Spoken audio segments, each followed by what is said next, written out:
Solo levelling के break episode पर आप सभी का स्वागत है। तो आज हम लोग बात करने वाले हैं Solo Leveling season 2 episode number 7 के बारे में। तो पिछले एपिसोड में हमने देखा हंटर एसोसिएशन के चेयरमैन गो गन ही जिन्हों को हंटर एसोसिएशन ज्वाइन करने के लिए रिक्वेस्ट करते हैं। जिन्हों इसके बाद पूछते हैं आखिर आप मेरे लिए इतना दूर क्यों जाना चाहते हैं। चेयरमैन कहते हैं मेरे ख्याल से आप कोरिया के टॉप 5 गिल्ड को जानते होंगे। कोरिया में यहाँ पर 5 मेजर गिल्ड्स थे। उनमें से सबसे पहला था हंटर्स, सेकंड पे था फेम, थर्ड पे था व्हाइट टाइगर, फोर्थ पे था फिएट और फिफ्थ में था नाइट्स। चेयरमैन कहते हैं अभी के लिए इन 5 गिल्ड में अच्छा बैलेंस बना हुआ है। अगर आप किसी भी गिल्ड में ज्वाइन करते हैं तो इन सभी के बीच में पावर बैलेंस बिगड़ जाएगा। जैसे कि आप जानती हैं हंटर्स के ऊपर हमारे कोई भी कायदे कानून नहीं चलते और वहीं पर बात एसोसिएशन की आती है। जिन्हों यहाँ पर मनी मन सोचता है इस दुनिया में मैजिकल बीस्ट के साथ साथ बहुत सारे खतरनाक हंटर्स भी है। इसके बाद चेयरमैन जिन्हों के डिसीजन के बारे में पूछते हैं। जिन्हों यहाँ पर कुछ नहीं कहता, जिन्हों अपने मनी मन सोचने लगता है। वैसे देखा जाए तो ये उतना भी बुरा ऑफर नहीं है। मैं जानता हूँ मिस्टर गो की मदद से बहुत सारे हंटर्स ने कामयाबी हासिल की है। उसके साथ साथ गवर्नमेंट के साथ भी उनका अच्छा कनेक्शन है और ऊपर से मुझसे वो कई गुना ज्यादा ताकतवर है। मुझे लगा था कि मैंने अच्छा खासा लेवल अप किया लेकिन शायद ये काफी नहीं था। दूसरी तरफ चेयरमैन अपने मनी मन सोचता है गिल्ड के साथ हंटर एसोसिएशन का कोई भी कनेक्शन नहीं है और सारे बड़े गिल्ड्स को कंट्रोल करने के लिए इस देश को हंटर एसोसिएशन की बहुत ज्यादा जरूरत है। मेरी उम्र भी अभी बहुत ज्यादा हो चुका है, मेरे पास ज्यादा वक्त नहीं है। मुझे कैसे भी करके अपना सक्सेसर ढूंढना ही होगा। लेकिन इसके बाद जिन्हों कहता है मुझे माफ कर दीजिए। ये सुनकर चेयरमैन बहुत ही ज्यादा हैरान हो जाते हैं। चेयरमैन अपने मन ही मन कहते हैं तो आखिर में जाकर ये भी पैसे के सामने झुक गया। लेकिन तभी जिन्हों कहता है मैं लड़ना चाहता हूँ। ये सुनकर चेयरमैन बहुत ही ज्यादा हैरान हो जाते हैं। चेयरमैन पूछते हैं क्या तुम ये कहना चाहते कि तुम मैजिकल बीस्ट के साथ लड़ना चाहते हो। जिन्हों कहता है आपने बिल्कुल सही समझा। जिन्हों अपने मन मन कहता है एसोसिएशन भी रेट में चाहता है लेकिन वो लोग ज्यादातर डी रैंक और ई रैंक की डंजन को क्लियर करते हैं। यानी कि अगर मैं हंटर एसोसिएशन ज्वाइन करता हूँ तो मैं और लेवल अप नहीं कर पाऊंगा और मैं हंटर होने के नाते अपनी काबिलियत को और भी ज्यादा बढ़ाना चाहता हूँ। ऐसे वो जिन्हों कहता है मुझे माफ कर दीजिए, डंजन मेरे लिए घर समान है तो मैं हंटर एसोसिएशन को ज्वाइन नहीं कर सकता। ये सुनकर चेयरमैन की आंखें खुले के खुले रह जाते हैं। चेयरमैन जिन्हों की आंखों की तरफ देखते हैं। वो देखते हैं जिन्हों बिल्कुल सीरियस है। अचानक से चेयरमैन के दिल धक धक करने लगता है। चेयरमैन अपने मन मन कहते हैं मुझे पता नहीं कि लास्ट टाइम मुझे कब ऐसा महसूस हुआ था। अगर मैं आज 20 साल का होता तो मैं संग जिन्हों के साथ मिलकर डंजन में जा पाता। इसके बाद जिन्हों वहां से जाने लगता है लेकिन जाने से पहले जिन्हों जिनचुन को कहता है मिस्टर जिनचुन आपकी नजर को सच में कोई धोखा नहीं दे सकता लेकिन मैंने उस डबल डंजन को क्लियर नहीं किया था। ये बात सुनकर जिनचुन और भी ज्यादा हैरान हो जाता है। वो सोचने लगता है कि आखिरकार किसने डबल डंजन को क्लियर किया था। जिन्हों इसके बाद वहां से चला जाता है। जिन्हों के जाने के बाद चेयरमैन कहते हैं जिनचुन क्या तुम्हें पता है जब सबसे पहले हीलिंग हंटर्स आए थे मुझे लगा था कि मैं अपने बुढ़ापे से बच सकता हूँ लेकिन बाद में जाकर मुझे पता चला कि हीलिंग मैजिक मुझे जवान नहीं बना सकता। बड़े गिल्ड से ऐसे ही नए नए हंटर्स को रिक्रूट करते जाएंगे। हमारे देश का मिलिट्री ऑलरेडी उनसे कमजोर है और अगर हमने थोड़ा सा भी लापरवाही बरती तो वो लोग सभी पागल कुत्ते की तरह हमारे सर पे चढ़ जाएंगे। मुझे लगा था कि मेरे पास वो ताकत है जिसकी मदद से मैं सारी गिल्ड्स को अपने अंदर रख सकूं लेकिन शायद मैं गलत था। जिनचुन मेरे स्केडल को खाली करो और क्यों ना हम दोनों एक ड्रिंक ले जाए। जिनचुन कहता है लेकिन सर आपका आज मीटिंग है। लेकिन यहाँ पर चेयरमैन कुछ नहीं सुनते। वो कहते हैं कि अभी उनका मीटिंग करने का कोई भी मूड नहीं है। इसके बाद हमें वाइंग दोंगसू के एक सपने पे ले जाया जाता है जहाँ पर जिन्हों के फादर वाइंग दोंगसू का बहुत ही बढ़िया तरीके से धुलाई कर रहे थे। इसके बाद वाइंग दोंगसू जैसे अपने सपने से जागता है वो देखता है कि वो हॉस्पिटल में ही है। हमें यहाँ पर वाइंग दोंगसू का हालत देखने मिलता है जो बहुत ही बदतर था। इसके बाद वहाँ पर कोरिया के हंटर एसोसिएशन के डायरेक्टर आते हैं। वाइंग दोंगसू पूछता है आपको अभी मुझसे क्या काम है। डायरेक्टर यहाँ पर सीधा पूछते हैं मैं बस एक ही चीज जानना चाहता हूँ क्या संग इलवान सच में एक मैजिकल बीस्ट था। वाइंग दोंगसू यहाँ पर कहता है तो आप मुझसे ये कहना चाहते कि मैंने एक इंसान के ऊपर हमला किया। डायरेक्टर इसके बाद वाइंग दोंगसू को एक फुटेज दिखाते हैं जहाँ पर जिन्हों के फादर आग से कुछ लोगों की मदद कर रहे थे। डायरेक्टर कहते हैं अगर वो मैजिकल बीस्ट होता तो इंसानों का मदद क्यों करता। क्या तुम्हें अभी भी लगता है कि ये एक मैजिकल बीस्ट है।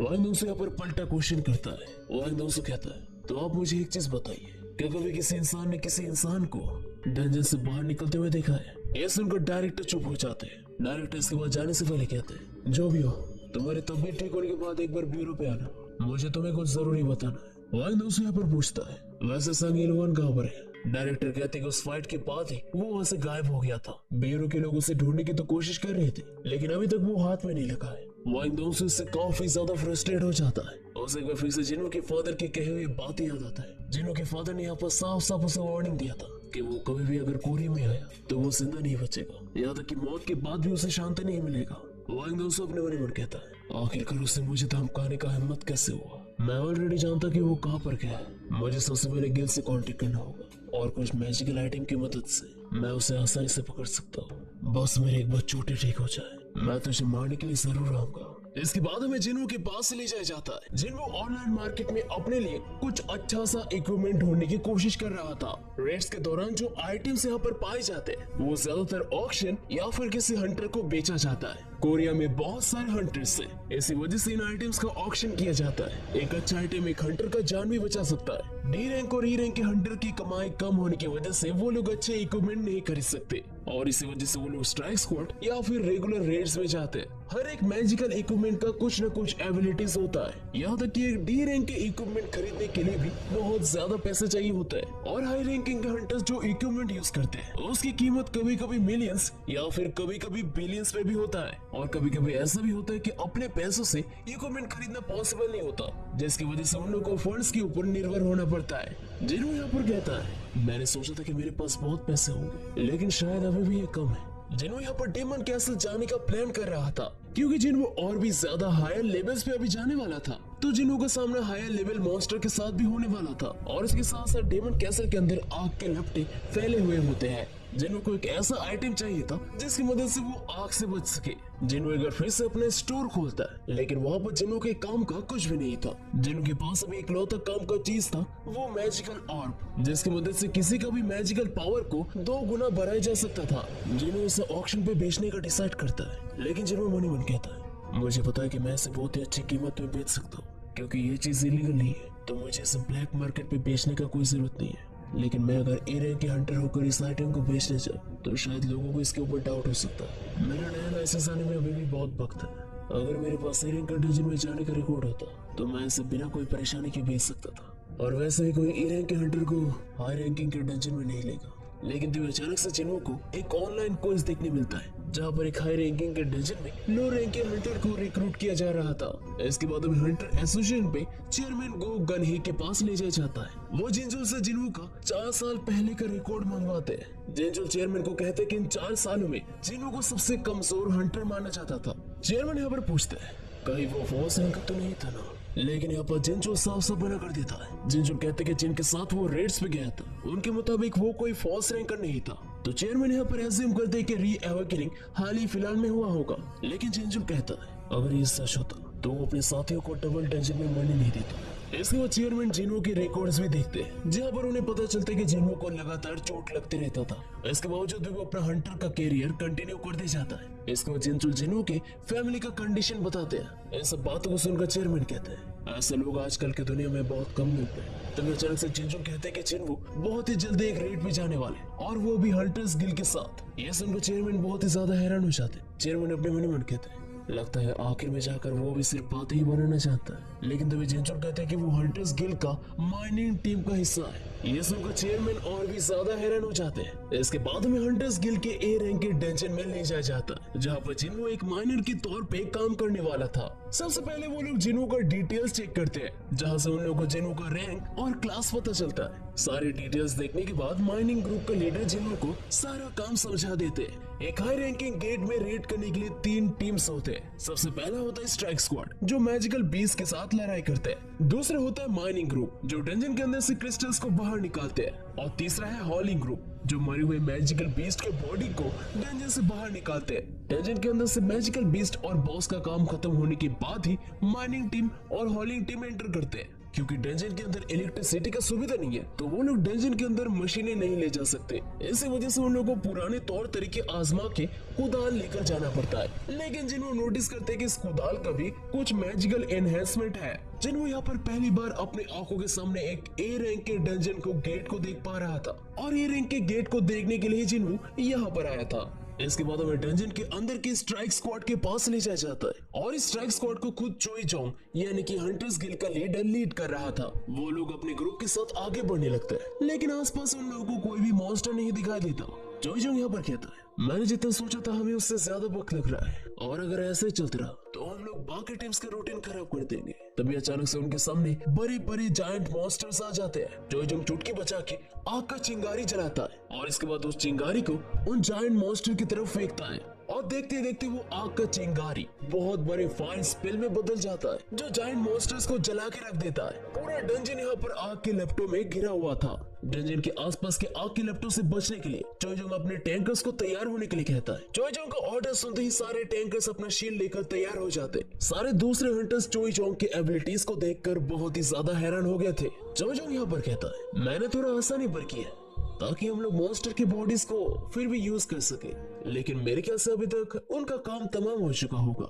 देखते देखते यहाँ पर डंजन के आग बुझ जाते हैं। इसके बाद चोइजोंग कहता है, चलो मैं तुम्हें बाहर तक छोड़ देता हूँ और हाँ आसपास के गन से थोड़ा संभाल के रहना, वैसे भी तुम्हारा नाक थोड़ा सा ज्यादा सेंसिटिव है। इसके बाद हमें डंजन के बाहर ले जाया जाता है। माइनिंग टीम यहाँ पर बहुत ही ज्यादा बेचैन हो रही थी क्योंकि अभी तक स्ट्राइक स्क्वाड बाहर नहीं निकला था।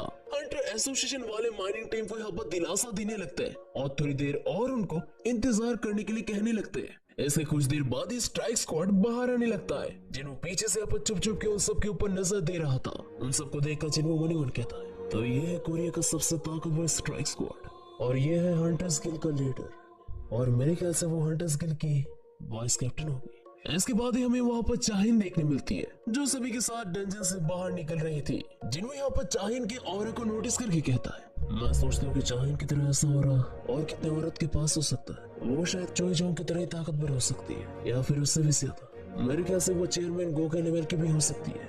चाहिन जब गेट से बाहर निकल ही रही थी तभी चाहिन को एक प्रेजेंस नोटिस होता है। चाहिन यहाँ पर अपने साइड की तरफ मुड़ती है लेकिन वहाँ पर चाहिन को ऐसा कोई नहीं देखने मिलता। चाहिन को एक समय लगता है कि वहाँ पर शायद मिस्टर गो खड़े हुए होंगे लेकिन वहाँ पर कोई नहीं था। इसके बाद अचानक से चाहिन रोमांच से अपनी नाक बंद कर लेती है। इसके बाद सभी माइनिंग ग्रुप्स के लोग डंजन के अंदर एंटर करते हैं। एक गेट का रैंक मेजर किया जाता है उसके अंदर से आने वाले मैना वेव से, ना कि उसके अंदर रहने वाले मैजिकल बीस्ट से। लेकिन अगर बहुत सारे लो रैंकिंग के मॉन्स्टर गेट के सामने आ जाते हैं तो मैना वेव्स का अमाउंट बढ़ जाता है। लेकिन फिर भी एक ए रैंक के डंजन का मैना वेव्स उससे कई गुना ज्यादा बड़ा होता है। एक बी रैंक के डंजन में कमजोर मॉन्स्टर हो सकता है लेकिन एक ए रैंक के डंजन में सारे मॉन्स्टर्स ताकतवर होते हैं। जिनको जैसे डंजन के अंदर जाता है वो तुरंत डंजन बॉस का मैना वेव सेंस कर लेता है। लेकिन जिनको को माइनिंग टीम के अंदर रिक्रूट करने की वजह से माइनिंग टीम के लोगों के बीच में यहाँ पर हलचल मच जाता है। कोई यहाँ पर एक ई रैंक के हंटर को एक्सेप्ट करने के लिए बिल्कुल भी तैयार नहीं था और इन सब हलचल को सुनकर जिन्हो अपने मन मन कहता है, लगता है तुम कहीं पर भी जाओ, एक ई रैंक के हंटर को कहीं पर भी इज्जत नहीं मिलता। तभी वहाँ पर एक माइनिंग टीम का बंदा आकर जिन्हो को जानबूझ के धक्का देता है। वो बंदा जिन्हो को अपने रास्ते से हटने के लिए कहता है लेकिन जैसे उन दोनों की आंखें मिलते हैं वो बंदा जिन्हो से काफी ज्यादा डर जाता है और वो वहाँ से तुरंत निकल जाता है। हॉलिंग टीम ने ऑलरेडी अपना काम शुरू कर दिया था और वो लोग मॉन्स्टर्स के बॉडीज को बाहर लेकर जा रहे थे और सब कुछ क्लियर होने के बाद माइनिंग टीम का काम शुरू हो जाता है। मॉन्स्टर्स की बॉडीज, हड्डियां, लेदर, मीट सब कुछ यहाँ पर कलेक्ट किया जाता है। यहाँ पर हमें एक बहुत ही बड़ा सा जायंट देखने मिलता है जिसे बांधकर बाहर ले जाने का तैयारी किया जा रहा था। माइनिंग टीम का लीडर और जिन्हो वो दोनों एक साथ खड़े होकर हॉलिंग टीम का काम देख रहे थे। टीम लीडर यहाँ पर कहते हैं, पहली बार ए रैंक के डंजन में आकर शायद तुम्हें कुछ हैरानी हो रही होगी। जिन्हो कहता है, हाँ मैंने जितना सोचा था मॉन्स्टर्स उससे कई गुना ज्यादा बड़े होते हैं। वैसे स्ट्राइक स्क्वाड ने सारे बीस्ट को मार दिया लेकिन बॉस अभी तक जिंदा है। टीम लीडर कहते हैं, हाँ अभी तक बॉस जिंदा है क्योंकि बॉस के मारने के बाद कोई भी डंजन बंद हो जाता है तो हमें बॉस को मारने से पहले सारे मटेरियल्स बाहर निकालना पड़ते हैं। जिन्हो पूछता है, लेकिन अगर बॉस ने आकर बीच में हमला कर दिया तो क्या होगा? टीम लीडर कहते हैं, अगर ऐसा हुआ तो शायद सारे लोग मारे जाएंगे। जिन्हो टीम लीडर को कहता है, क्या आपको इससे डर नहीं लगता? टीम लीडर कहते हैं, बिल्कुल नहीं, मैं हंटर्स गिल्ड के लिए पिछले 3 सालों से काम करते आ रहा हूँ और ऐसे चीजें आज तक नहीं हुए। लेकिन जिन्हो अभी भी बॉस का प्रेजेंस अभी भी फील कर पा रहा था। जिन्हो अपने मन में कहता, वो शायद वल्कन और मेटस से काफी गुना ज्यादा स्ट्रॉन्ग होगा।